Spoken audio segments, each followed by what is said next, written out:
जलद पैसे कमावण्याचे आमिष, महिलांना देहव्यापाराकरिता प्रवृत्त केल्याचा आरोप आणि सामाजिक सुरक्षा विभागाची धडक कारवाई. नागपूर शहरातील कळमना परिसरात अनैतिक मानवी तस्करी व देहव्यापार प्रतिबंधक कारवाईत एका महिलेविरुद्ध गुन्हा दाखल करण्यात आला आहे. नेमकं काय घडलं, पोलिसांनी ही कारवाई कशी केली आणि या प्रकरणात पुढील तपास काय सांगतोय, चला जाणून घेऊया याबाबत सविस्तर. नागपूर शहरातील कळमना पोलीस ठाण्याच्या हद्दीत सामाजिक सुरक्षा विभागाने ही कारवाई केली आहे. पोलिसांना मिळालेल्या माहितीनुसार एका महिलेकडून स्वतःच्या आर्थिक फायद्यासाठी महिलांना कमी वेळात जास्त पैसे कमावण्याचे आमिष दाखवून कथितरित्या देह व्यापारासाठी प्रवृत्त केले जात असल्याची माहिती मिळाली होती. या माहितीची खातरजमा करण्याकरिता सामाजिक सुरक्षा विभागाने 2 पंच आणि बोगस ग्राहकाच्या मदतीने छापा टाकला. ही कारवाई कळमना वस्तीतील सरस्वती नगर परिसरातील एका घरावर करण्यात आली आहे.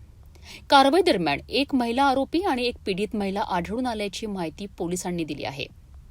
प्राथमिक तपासात आरोपी महिलेने ग्राहकाकरिता पीडित महिलेला उपलब्ध करून दिल्याचे निष्पन्न झाल्याचा दावा पोलिसांनी केला आहे.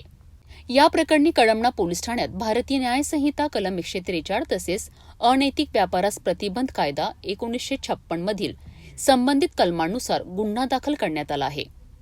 दरम्यान या प्रकरणातील पीडित महिलेच्या ओळखीचे संरक्षण करणे हे कायद्याने बंधनकारक असल्यामुळे तिची कोणतीही वैयक्तिक माहिती सार्वजनिक करण्यात आलेली नाही. अशा प्रकरणांमध्ये पीडित व्यक्तींना कायदेशीर संरक्षण, समुपदेशन आणि पुनर्वसनाची सुविधाही उपलब्ध करून दिली जाते.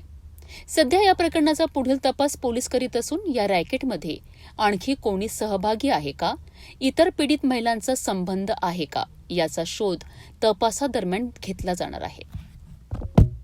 अनैतिक मानवी तस्करी आणि देहव्यापार रोखण्याकरिता अशा प्रकारच्या कारवाया अधिक प्रभावीपणे राबवण्याची गरज आहे का? तुमचे मत आम्हाला कमेंटमध्ये नक्की सांगा. सिटी न्यूजला सबस्क्राईब करा, व्हिडिओला लाईक करा आणि शेअर करायला विसरू नका.